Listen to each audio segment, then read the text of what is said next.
Welcome to the Cheating Wife Stories channel. The evening heat clung to Iris's skin as she leaned against the worn edge of the vanity, her reflection catching the golden glow from the setting sun filtering through thin curtains. The house was quiet, save for the faint creak of the old ceiling fan, lazily spinning overhead. She had barely closed the bedroom door behind her when Jake's hand slid around her waist, holding her back against him with a practiced ease that spoke of familiarity rather than hesitation. His breath, warm against her neck, carried the faint scent of beer and spearmint gum, two staples of their hurried rendezvous. There was no need for whispered promises or hesitant touches. They knew the routine. They knew exactly how much time they had. Their clothes lay scattered across the floor, a careless breadcrumb trail leading from the doorway to the bed, where tangled sheets told a story of urgency, of hands too greedy to pause and lips too hungry to wait. There had been no talking, no need for small talk or reassurances. They'd been here before, stealing moments in the gaps Iris's marriage had left wide open. And now, with sweat still cooling on their skin, and her body still humming from release, the silence between them was comfortable in a way that made her heart race faster than any guilt ever could. "Darn sweetheart, you blow my mind," Jake murmured, his voice low and rough in Iris's ear. "Every single time I think it can't possibly top the last," she replied, her breath still uneven. "And yet somehow it always does." Jake's hand drifted down, skimming her skin until his palms settled over her chest, the light pressure sending a soft tremble through her body. "Be straight with me, Irie, better than Oliver, right?" he asked, his tone teasing but expectant. Without missing a beat, she grinned. "Not even close. You're in a whole different league. I just hope you're up for another round before I head out." He was more than ready. By the time Oliver walked through the door, Iris was already tucked into bed. Standing in the doorway, he listened to the soft, rhythmic sound of her breathing, deep and peaceful. With a sigh, he shuffled into the kitchen, eased into one of the worn chairs, and exhaled slowly. "What now?" he muttered to no one. Sleep would have been the smart move, but his mind was still wired from the long hours at the press. For a fleeting second, he thought about waking Iris, maybe hoping for some closeness, something to remind them both they were still in this together. But he knew better. That would only end in frustration. "This shift's eating me alive," he muttered under his breath. When Jake mentioned the night slot and the bump in pay, it felt like an easy choice. Extra cash meant progress, fixing the house, maybe getting ahead a little. But somehow, the money never lasted, especially with the way Iris went through it like they had a money tree out back. At first, she hadn't minded the change in schedule. Oliver thought they were on the same page. The first check felt like a small victory. More hours, better pay, simple math. Reality, though, didn't care about simple. Sleep became its own battle. Oliver had never been the type to drift off the second his head hit the pillow. He always needed time to unwind after a shift. Working nights only made it worse. By the time he got home, he was too restless to sleep, and before long, he was living like a vampire, wide awake, while the world kept moving without him. The worst part, he barely saw Iris anymore. By the time he crawled out of bed, she was already at work. Weekends were all they had left, and even those felt tense, like they were both waiting for something to snap.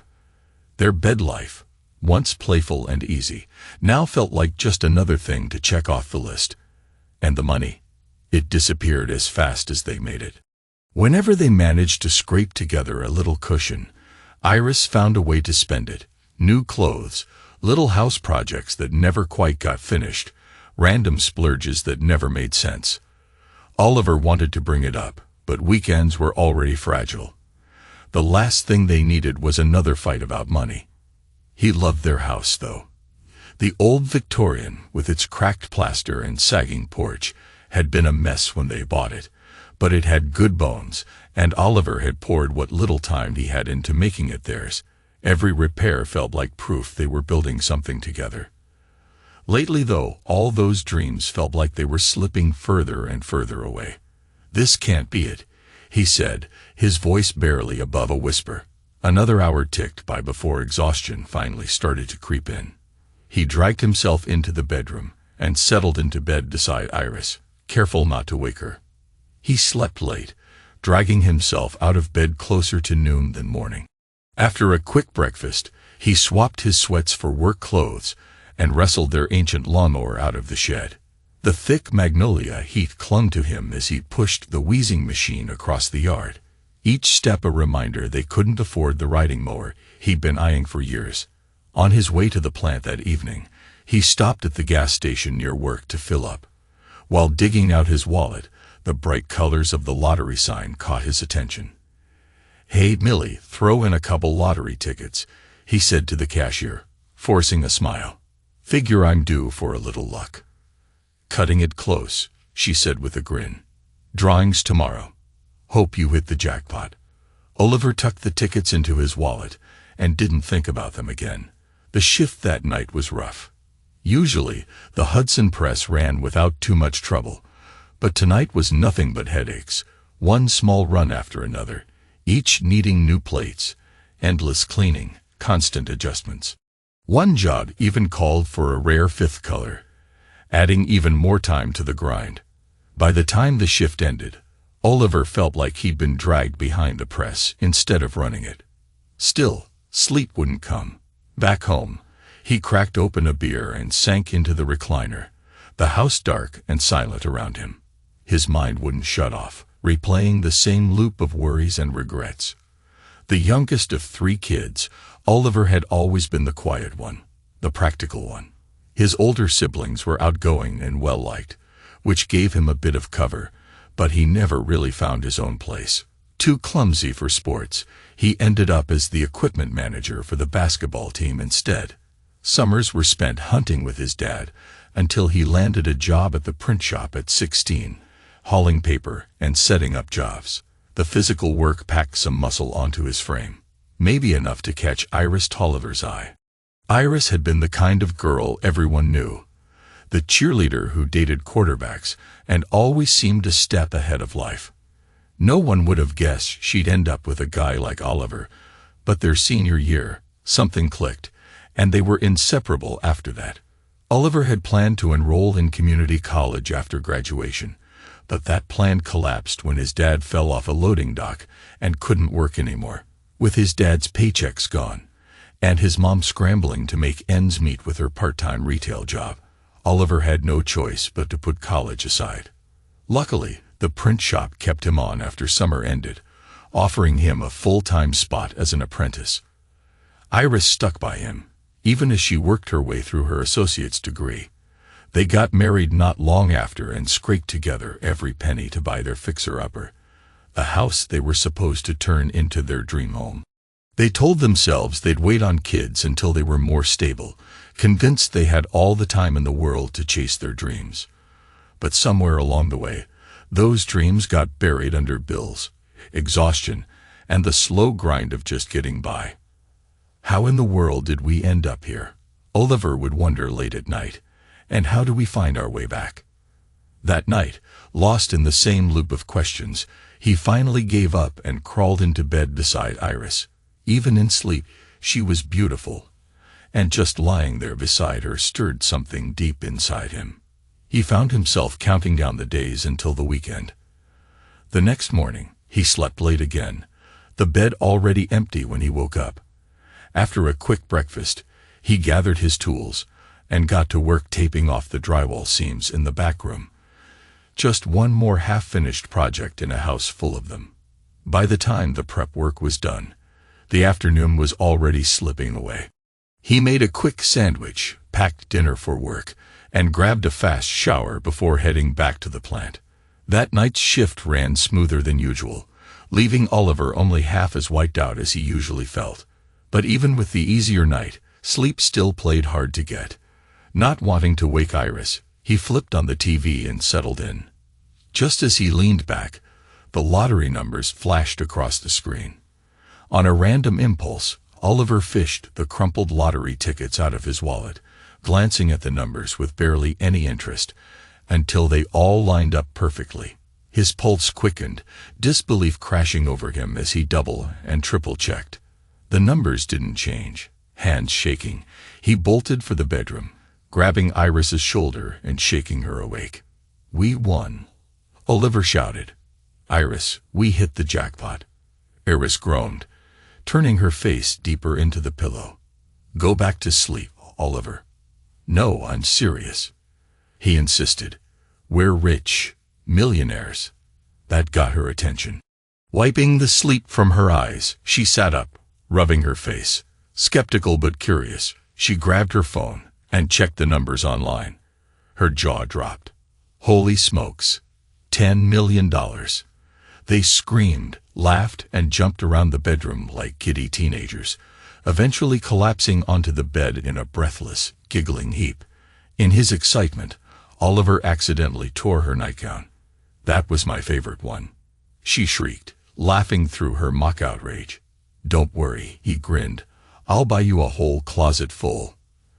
That night, they made love with the kind of raw passion and playful awkwardness they hadn't felt in years.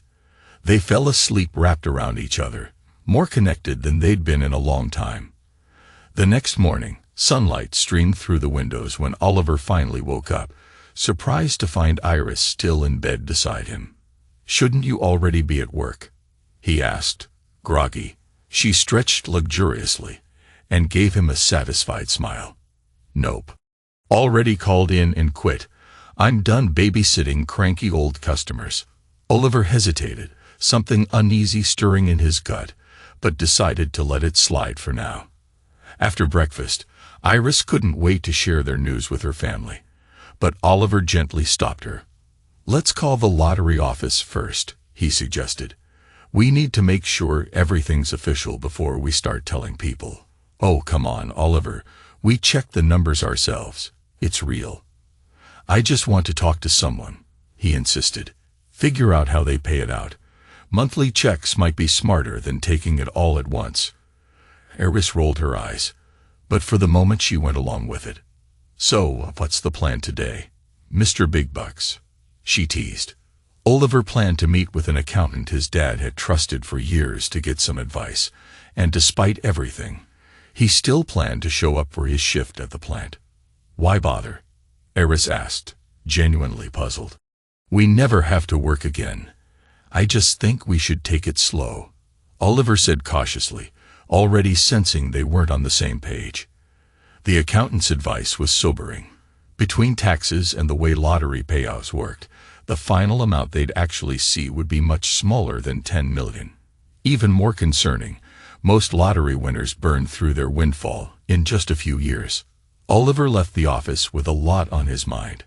He headed straight to work, only to be blindsided the moment he walked in.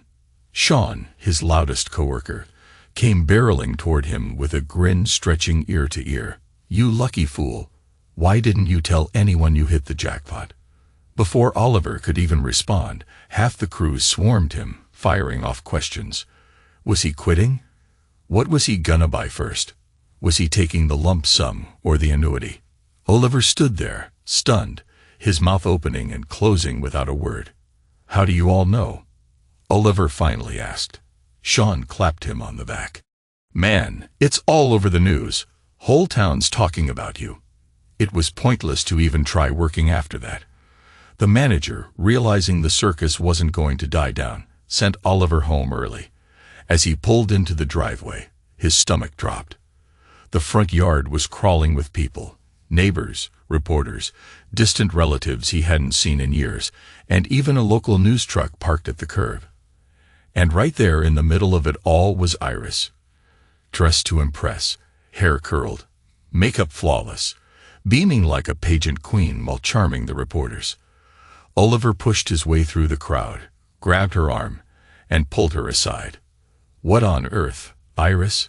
We agreed to keep this under wraps until we figured everything out." "I just told my family," she said with a dismissive wave. "I guess word got out." She flashed him an easy smile. "Nothing we can do about it now, so we might as well enjoy it. Before Oliver could get another word in, she was right back in front of the cameras, milking the attention for all it was worth. The crowd finally thinned, but the phone never stopped ringing. Friends, cousins, people Oliver barely knew, all suddenly reaching out. Eventually, he just unplugged it. Slumping onto the couch, he stared at his wife, feeling the weight of what was already slipping out of control. "We should have kept quiet," he said, his voice low. "Relax, Oliver," Iris said breezily. "We're filthy rich now. Money solves everything." "No, it doesn't," Oliver said. "The accountant told me we're not getting anywhere near 10 million, and if we take a lump sum, we lose even more." "Don't be ridiculous," Iris scoffed. "We've got more money than we'll ever need. No point acting like cheapskates." Oliver let out a long breath, too tired to argue. "We'll talk about it later," he muttered, reaching for a beer. In the days that followed, the media frenzy died down, but the flood of visitors didn't. Friends, distant cousins, even complete strangers showed up, all with stories, requests, or ideas on how Oliver and Iris should invest their money. It didn't take long for Oliver to realize winning the lottery had been the easiest part. Underneath all the excitement, a deeper rift was forming. He and Iris couldn't see eye to eye on anything, especially the money. By the time Sunday night rolled around, Oliver was almost relieved to escape back to the factory. At exactly 5:30, Jake Myers' phone rang. "Hey there, Jake." Iris's voice purred, smooth as silk. "What time are you coming by?" Jake's laughter rumbled through the line. "Didn't think you'd still need me now that you're rolling in cash." "Don't be silly," she cooed, her voice dropping to a husky whisper. "My boring husband's at work, and I've got plenty of time for you." That was all the invitation Jake needed. As soon as the call ended, Iris leaned back, a smile tugging at her lips as her mind drifted back to high school. Jake had been her first, her wild love, the one her father couldn't stand. When he got kicked out over pills, her parents made sure they were done for good. Oliver, steady and safe, had been the rebound who stuck. When Oliver casually mentioned Jake was working at the plant, Iris kept that little nugget to herself. At the next company picnic, she made sure to accidentally bump into Jake.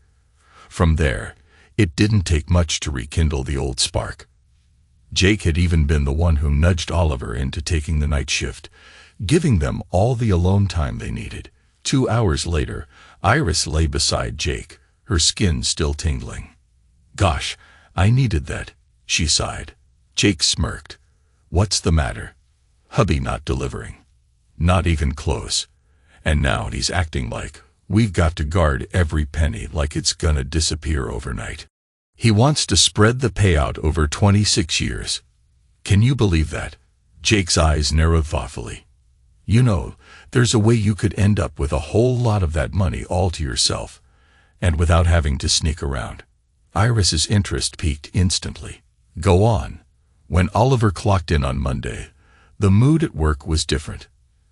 And not in a good way.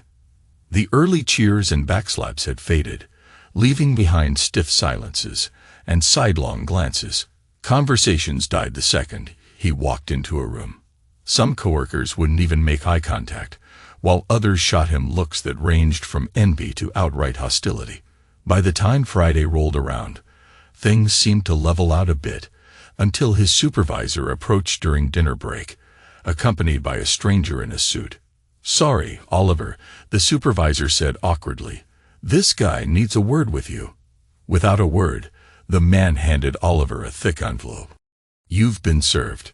Oliver's brow furrowed as he tore it open, only to feel the ground drop out beneath him. His boss shifted uncomfortably. "Looks like divorce papers," he added softly. This can't be right," Oliver stammered, flipping through the documents. Sean, reading over his shoulder, confirmed the worst. "It's all in there." Man, heart pounding, Oliver barely remembered the drive home. When he finally pulled into his driveway, his stomach flipped. Jake's unmistakable red Dodge Ram was parked right in front. Confused, Oliver shoved his key into the lock. only to find it wouldn't turn. He pounded on the door until his phone buzzed in his pocket. Iris's voice came through, cool and composed. "Stop banging on the door, Oliver. I had the locks changed. What on earth is going on?" he demanded. "This is my house too." "Not anymore," she said flatly. "My lawyer says the court will figure that out. Until then, you're not welcome here." Through the window, Oliver could see a heap of garbage bags lined up by the curb, his clothes, tools, and whatever else Iris decided to toss out.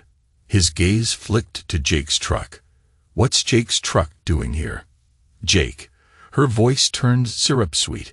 "He's just been here for support, helping me through this difficult time." She giggled, low and cruel, and in the background Oliver could hear Jake's laugh echoing hers. Oliver's grip on his phone tightened. "You've got to be kidding me. You should probably leave now," Iris said casually, "unless you want me to call the cops." The line went dead before he could respond. Rage burned in his chest as Oliver stormed into the garage, yanking open a battered old toolbox. His fingers closed around the cold metal of his 9mm pistol, his pulse roaring in his ears. For a long moment, he just stood there, gripping it, until a flicker of movement caught his eye. Across the street, a couple of nosy neighbors were watching through their blinds. Oliver's knuckles went white, then he swore under his breath and shoved the tool back onto the shelf. "What on earth am I even thinking?" Grabbing the garbage bags full of his stuff, he threw them into the back of his SUV and peeled out of the driveway, tires squealing against the pavement. A few blocks away, the adrenaline wore off and reality hit him square in the chest. With nowhere to go, he sat at a red light, gripping the steering wheel so tightly his hands shook. Finally, he scrolled through his contacts and hit dial. "Hey Mom, can I crash at your place tonight? I'll explain everything when I get there." Seated at his parents' worn kitchen table later that night, Oliver barely touched his coffee as his mom and dad peppered him with concerned questions. His mom's first comment made him sink even lower in his chair. "What did you do to make Iris throw you out like that?" "Nothing," Oliver said, exhausted and defeated. "I swear, everything was fine until the lottery. It's like it flipped a switch in her."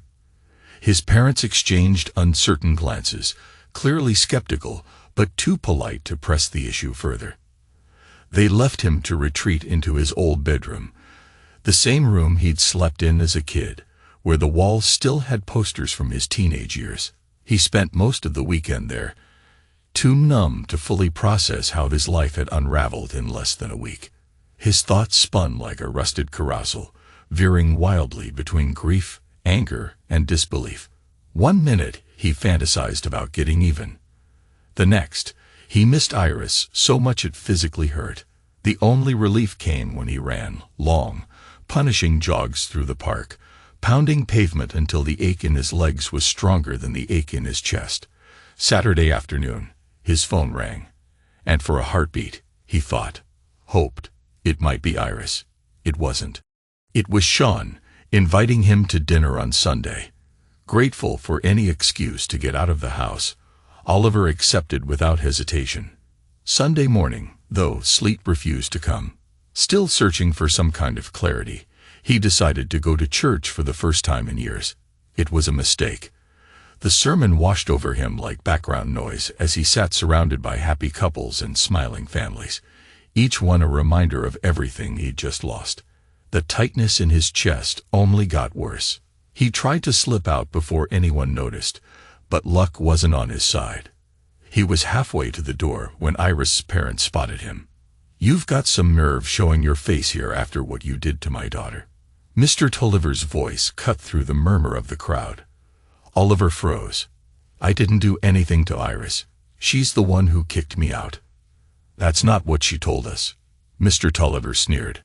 "She said you were running around with some woman while she was at work." Oliver's mouth fell open. "That's a darn lie.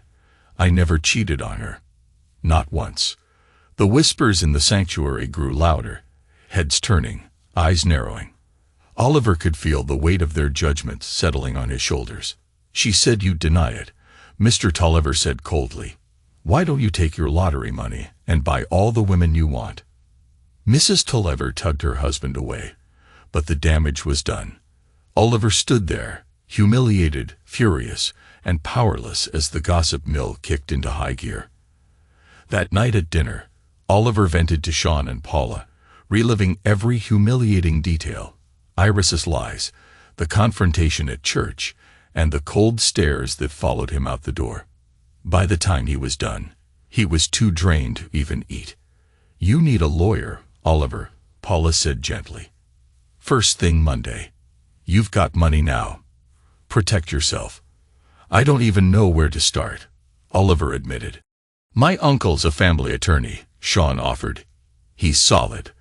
The idea of legal battles made Oliver's stomach churn, but he knew they were right. He took the number. "You coming back to work tomorrow?" Sean asked. "Yeah," Oliver said, though the word felt heavy. "I need the paycheck. Can't live at my parents' house forever." That afternoon, being back at the plant offered a brief sense of normalcy, until his supervisor called him aside. "Figured you'd want to know. Jake Myers quit this morning," the supervisor said uneasily. "Told everyone he's moving in with your wife. Said you'd be paying their bills with your lottery winnings." Oliver's stomach twisted into knots, words spreading fast. The supervisor added, "If you need some personal time, I'd understand." He shook his head. "Let them talk. I'm staying." The plant floor felt colder than usual, every interaction laced with tension. Conversations cut off when he passed. Coworkers muttered under their breath.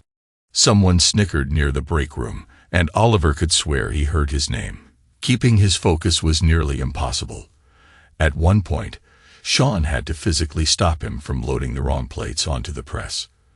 By the end of his shift, Oliver's hands were trembling, and it took every ounce of self-control to keep from sprinting to his SUV. The following morning, Oliver sat across from Sean's uncle, a no-frills attorney whose blunt delivery left no room for false hope. After hearing Oliver's story and skimming the divorce documents, the lawyer leaned back in his chair and laid it out plainly. "No children involved makes this pretty cut and dry. Magnolia is a community property state. Everything you and Iris accumulated during your marriage gets split 50-50. Oliver's stomach churned. "But I bought that ticket myself.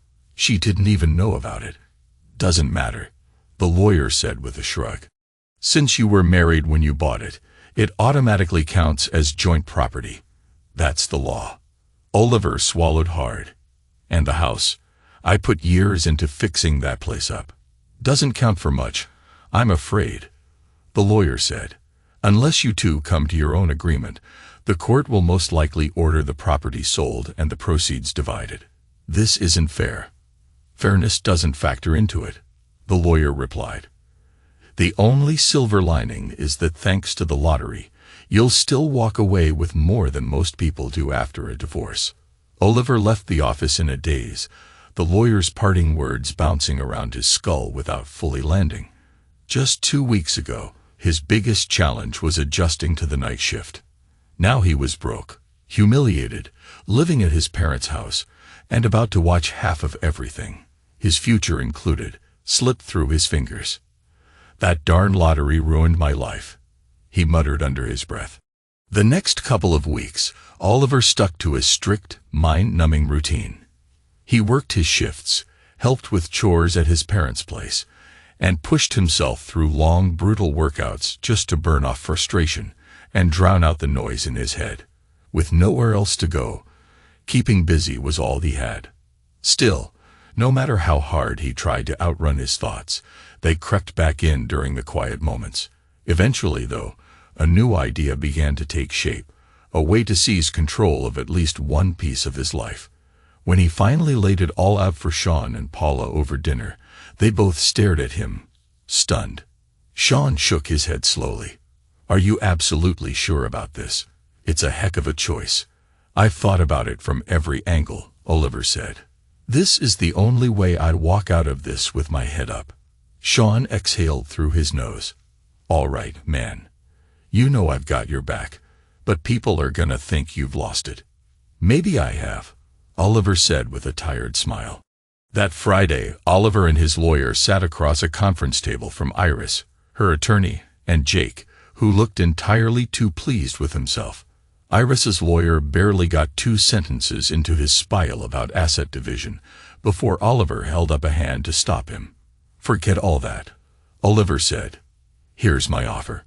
His lawyer leaned back, arms folded across his chest. "Just so it's on record, I advised my client against this." Oliver slid a single sheet of paper across the table. "Iris, you can have all the lottery money, every cent. All I want is the house and a written statement signed by you, admitting to the affair and everything else you did." Iris's jaw dropped, but before she could say a word, Jake leaned in close, whispering in her ear. Her expression shifted, uncertainty flickering across her face. Her attorney cleared his throat. "We're going to need a few minutes." Oliver sat back as the trio stepped into the hallway, their muffled voices seeping through the thin wall. "You're crazy if you think I'm signing that," Iris's voice rang out. "My dad would lose his mind if he saw it." Jake's voice was calm and coaxing. "So what? We're leaving this dump of a town anyway. Sooner or later, people are going to figure it out. This way, we take the cash and walk." "But the house," she started. "Baby, forget the house," Jake said with a low laugh. "He's basically buying you out for $5 million. We can get a place anywhere we want." The lawyer's voice chimed in, sounding more practical. "The confession itself is irrelevant legally. It's a no-fault divorce state. But financially, this offer is way better than what you'd get if this dragged out in court." Iris's tone shifted, her hesitance melting away. "If all the money's ours, I'm fine with it. Where do I sign?" Back in the conference room, Iris snatched up the pen and signed her name with a flourish, handing the document back with a smug little smile. Oliver took the paper, his face unreadable. "When do I get the keys?" he asked flatly. "We'll pick up the money on Monday," Jake said, grinning like a fool. "We'll be out by Tuesday night." As the two of them left, Jake threw an arm around Iris and loudly declared, "We're set for life, baby," punctuating the announcement by grabbing her backside right there in the hallway. That evening, Oliver handed the signed confession to his mother at the kitchen table. "If you want to know the whole story," he said, "read this." His mom's expression darkened as her eyes traced the lines, lips parting in shock. Every sordid detail was there. Iris's affair with Jake, how she manipulated Oliver into working nights so they could sneak around, all of it spelled out in her own handwriting. "I never would have believed it," his mom whispered, voice trembling. "I thought she loved you." His father scanned the paper in silence, then let out a low breath. "You gave her every penny, all 10 million. Oliver's voice was steady. "You always said your name's the only thing you really own. I just bought mine back." His dad shook his head. "That's a heck of a price for pride." "Worth it," Oliver said without hesitation. That Sunday, Oliver put on his best shirt and slacks and walked into the church just as the sermon was halfway through. Murmurs spread like wildfire as he made his way down the aisle and took a seat in the front pew. When the service ended, he stood and asked the pastor for a moment to speak. "I know there's been a lot of talk about me lately," Oliver said, his voice calm but loud enough to carry. "I wanted to clear a few things up." He held up the signed confession. "This is a statement Iris wrote and signed in front of witnesses. I've posted a copy on the bulletin board if anyone wants to read it after the service, but I'll read it now." He cleared his throat and read aloud. "I, Iris Tolliver Greenwood, admit I am leaving my husband, Oliver Greenwood, for Jake Myers. I engaged in a romantic relationship with Jake while still married to Oliver without his knowledge. The failure of our marriage is entirely my fault. Oliver is in no way to blame." The room fell silent, the only sound the faint rustling of people shifting in their seats. Oliver crossed the room to where Iris's parents sat, pale and motionless. He held the confession out to Mr. Tolliver. "You didn't believe me before. Maybe you'll believe her." Mr. Tolliver's hands trembled as he read, his face draining of color. Mrs. Tolliver's shoulders shook as she quietly sobbed beside him. "Darn that Jake Myers," Mr. Tolliver muttered through clenched teeth. Oliver's voice softened. "Looks like she fooled all of us." Without another word, Oliver turned and walked down the aisle, shoulders back, head high. Monday's shift came and went without much fuss, but the buzz surrounding Oliver's appearance at church the day before hadn't died down. By Tuesday, though, his coworkers had found something even juicier. In the break room, the old TV crackled with the local evening news, and there she was, Iris, practically glowing as she clutched an oversized lottery check, with Jake standing beside her, grinning like he'd won too. The anchor even referred to Jake as her fiancé, sending a fresh wave of whispers rippling through the room. Sean did his best to keep Oliver away from the worst of the gossip, but there was no dodging all of it. Every smirk, every muttered joke about losing his money, and his wife stung like a slap. The only thing keeping him upright was knowing that when his shift ended, he'd be heading back to the one thing Iris hadn't taken from him: the house. His SUV sat packed with the last of his things, and the moment the clock hit the end of his shift, he drove straight there. As promised, Iris had left the keys waiting in the mailbox. The moment he stepped inside, Oliver's stomach twisted. The house was a wreck. Dirty dishes crusted with old food piled in the sink, trash overflowing from every bin, random junk strewn across every surface. "She didn't lift a darn finger since I left," he thought bitterly. Sleep was hard to come by that night. By sunrise, he was in the kitchen, clearing counters and scrubbing cabinets, just to make the place feel halfway livable. As the coffee machine chugged, he flipped open the morning paper, and there it was, the unluckiest lottery winner in Magnolia, complete with a photo of him looking like heck and a snide retelling of how he'd handed over millions to his cheating wife. Not long after, his phone rang. It was his sister, her tone already sharp. "Tell me that article's a joke," she demanded. "It's not," Oliver said with a sigh. "You moron, we were counting on you to help us with a down payment." Before he could explain, she hung up. "Guess I'm off the Christmas list," he thought, though it hurt more than he cared to admit. The anger was easier to swallow than the guilt. He would have helped if things had been different. The embarrassment, the betrayal, the suffocating loneliness, it all drove Oliver into near total isolation. Aside from work, occasional dinners at Sean's, and quick check-ins with his parents, he spent most of his time tearing into the house. He stripped walls, ripped out old flooring, and rebuilt everything from the ground up, working until his muscles ached and his mind went quiet. The renovation became both therapy and escape, his way of making the place truly his this time. Without Iris's impulse spending draining his account, Oliver found that his paycheck actually stretched a lot further. For the first time in years, money wasn't a constant source of stress. Well-meaning friends and family occasionally tried setting him up on dates, but none led anywhere. It was obvious, to them, and to him, that his heart wasn't open for business. Eventually, they stopped trying. Nearly a year later, Sean called out of the blue. "Hey, can you swing by and give me a hand? My sister's moving to town, and we could use the extra muscle."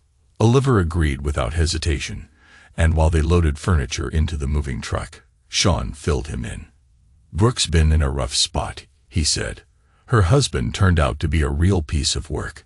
It got physical, bad enough that she finally called the cops and filed for divorce. She's pretty shaken up, so she's starting fresh here." Oliver's jaw tightened. Men like that make me sick. On the way to her new apartment, Oliver frowned at the neighborhood they pulled into. "This isn't exactly the safest part of town." Sean sighed. "It's all she can afford right now. If we had the room, we have her stay with us. But it's tight, and with her daughter, it's complicated." When they arrived, Brooke was already there, standing beside a dented moving truck. Sean hugged her, then stooped to greet her daughter, Ava. Oliver stepped forward, offering his hand to Brooke. She barely glanced at him, her handshake weak, her posture guarded. Faint bruises peeked from beneath the edge of her makeup, and Oliver's stomach knotted with quiet anger. Ava, however, was nothing like her mother. The little girl bounced forward, all smiles and confidence. "I'm Ava," she declared. "Are you a good guy?" Oliver smiled down at her. "I try my best." "Okay." She stuck out her hand. "You can be my friend." Oliver shook her tiny hand, grinning. "Deal." The afternoon passed quickly, the three of them unloading boxes and arranging furniture. When the work was done, Brooke offered cold drinks and a soft thank you. "Sorry if Ava's too much," she said quietly. "She's a great kid," Oliver replied. "I like kids." Brooke's smile was faint, but for the first time that day, it felt real. Over the following weeks, Oliver saw Brooke and Ava often, mostly at Sean and Paula's, where family dinners became the norm. Between conversations, Oliver picked up on the details. Brooke was working long shifts at Walmart, while Paula watched Ava alongside her own kids. It didn't take a genius to realize Sean and Paula were helping her out more than they let on. About a month later, Oliver and Sean were replacing some ancient pipes at Oliver's house when Sean's phone rang. His expression darkened immediately.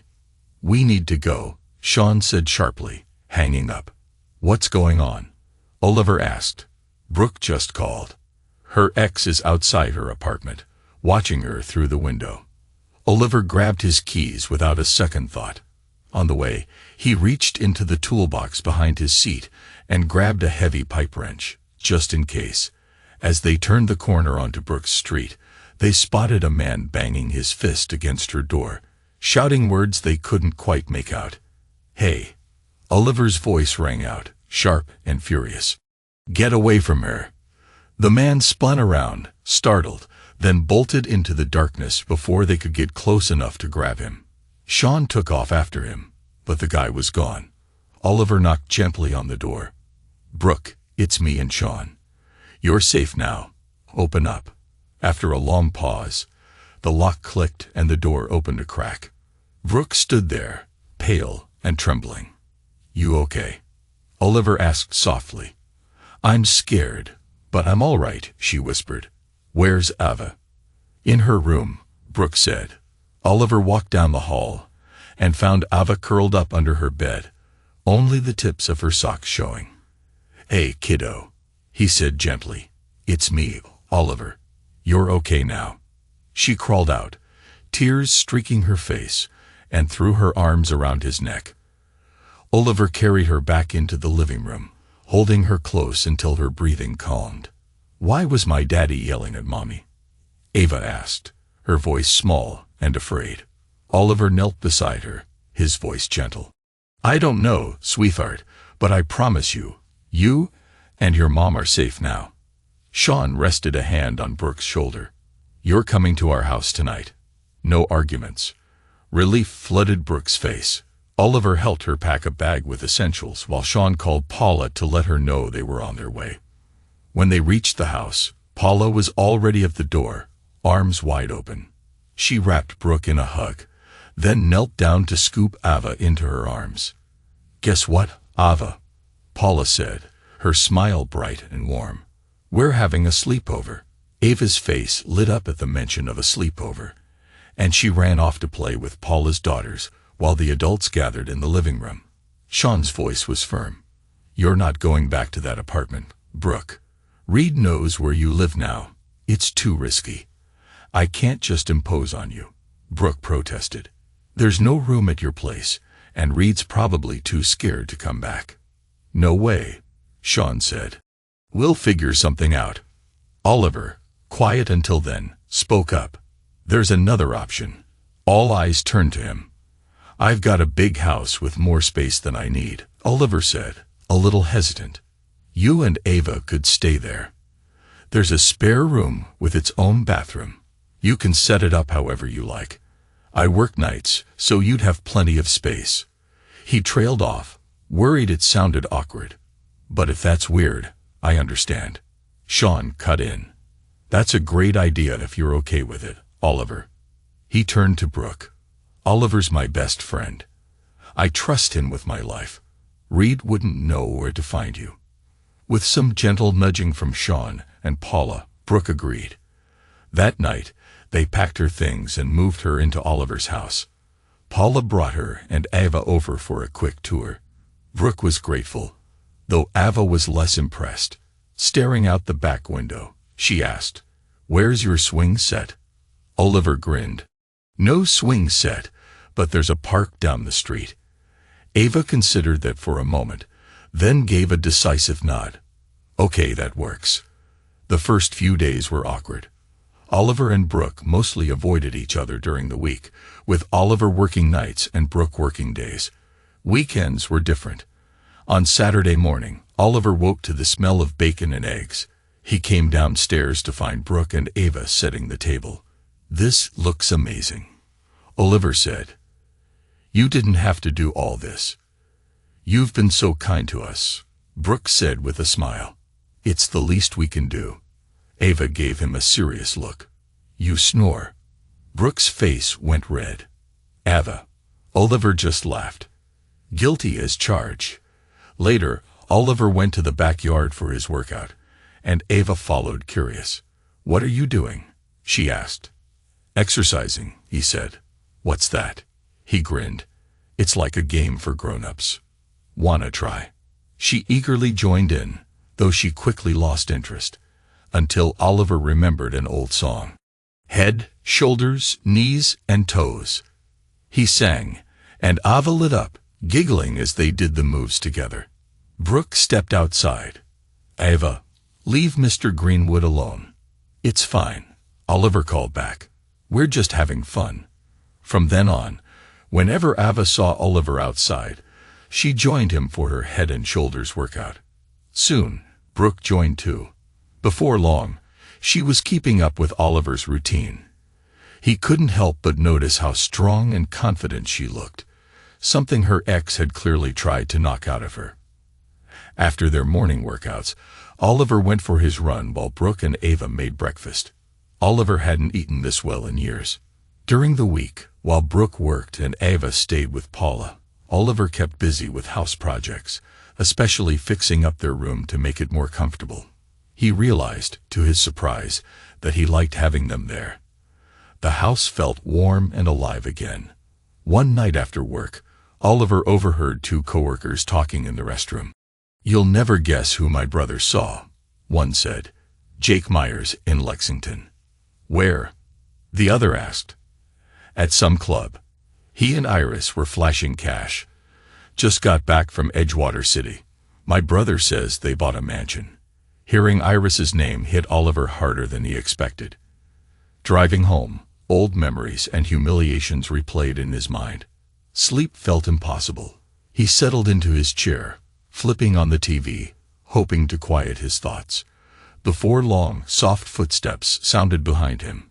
Oliver turned to see Ava peeking around the corner. "What are you doing up, kiddo?" "I can't sleep," she said. "Will you read me a story?" Oliver couldn't say no to those wide eyes. "Just one," he said. Ava ran off to grab a book, then climbed into his lap. She handed him a worn Dr. Seuss classic, and Oliver settled in to read, his voice soft and rhythmic.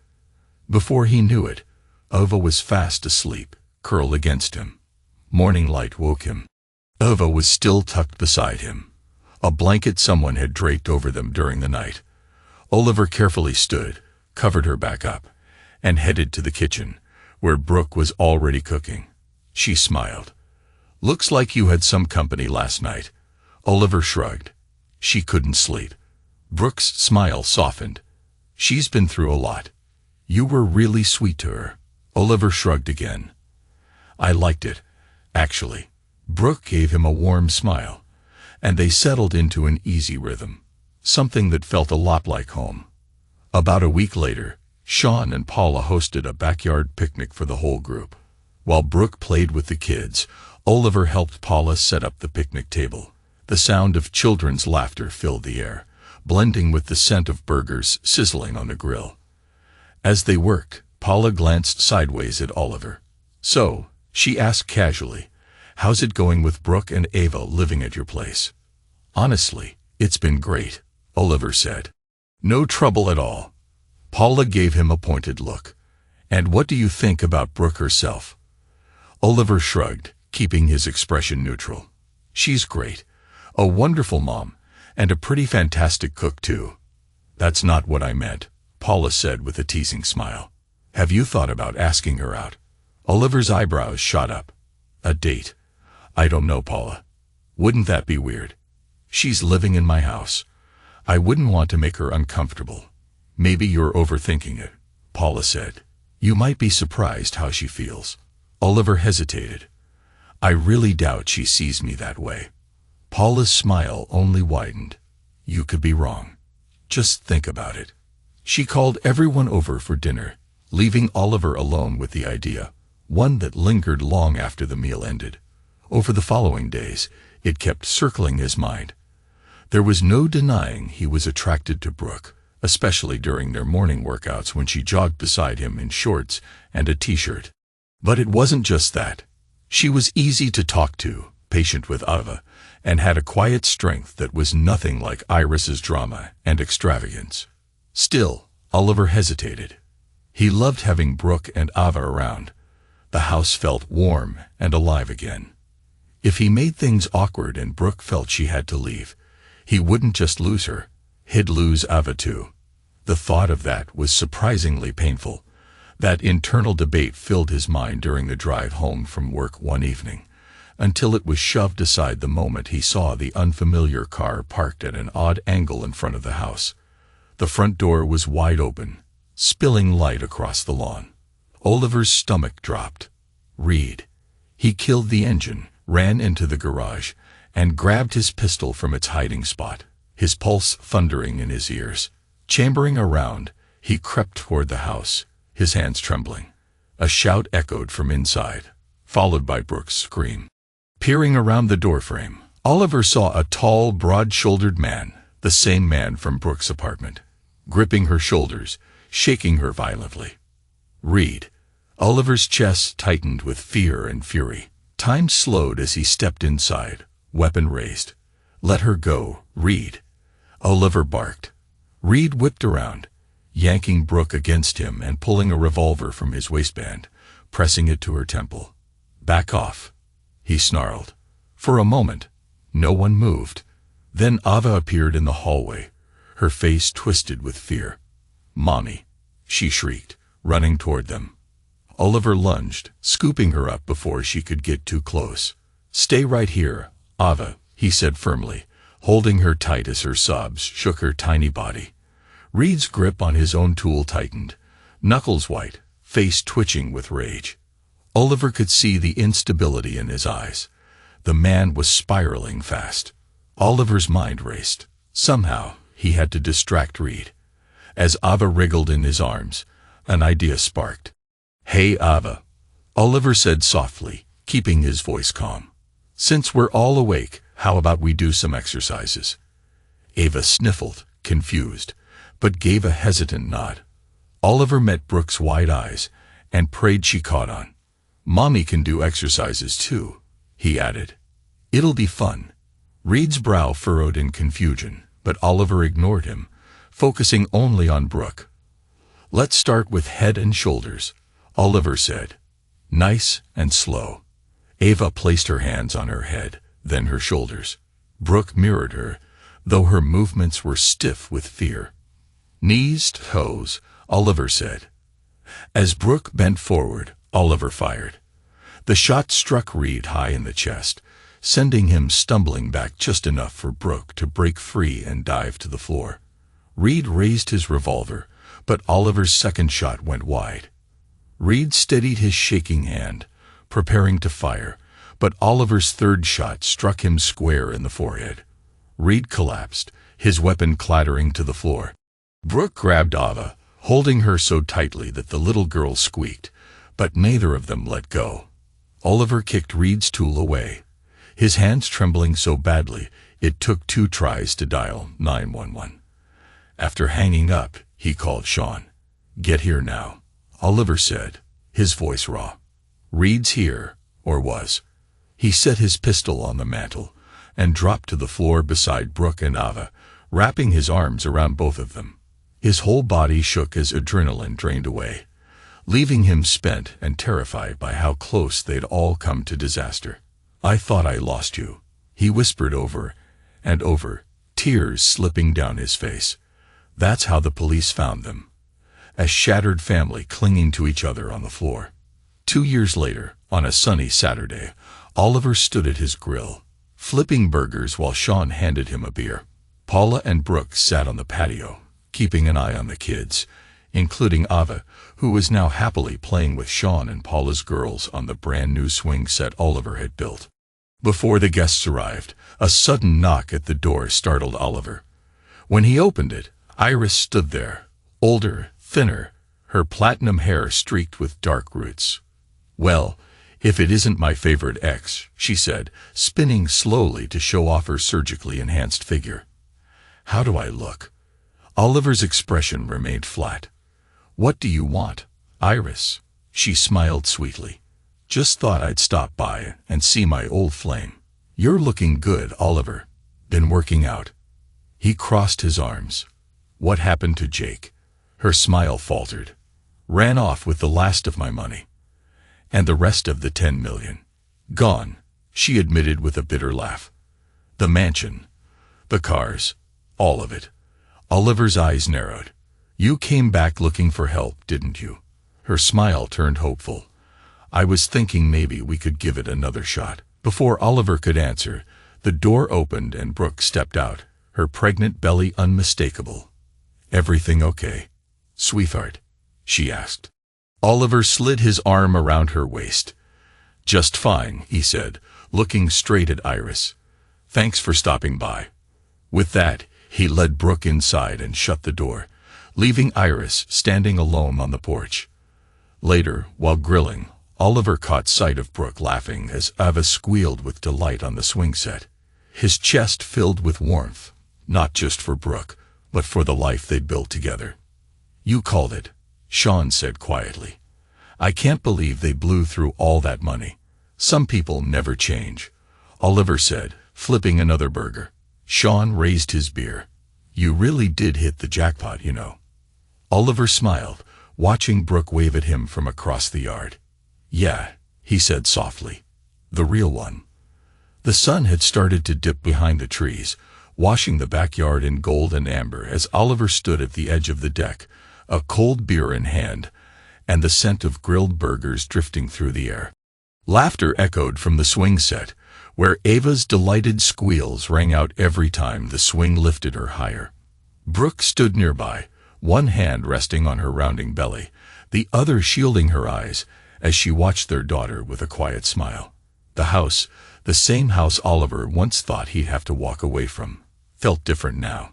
The cracks had been mended, the peeling paint replaced with fresh coats, but it was more than that. It wasn't just a house anymore. It was a home again, one built with care, patience, and second chances. Oliver wasn't the man he used to be. The bitterness, the weight of betrayal, even the ache of losing what he thought was his future, all of it had faded, piece by piece, until only the important parts were left. Family, peace, a sense of belonging. As he sipped his beer, Brooke glanced over her shoulder, catching his eye with a smile that needed no words. In that quiet exchange, he felt it, the understanding that they had both survived something, and somehow they'd built something stronger in its place. The past was still there, a ghost he didn't bother to chase away, but it no longer haunted him. It was just a story, one that ended right where it should. Home.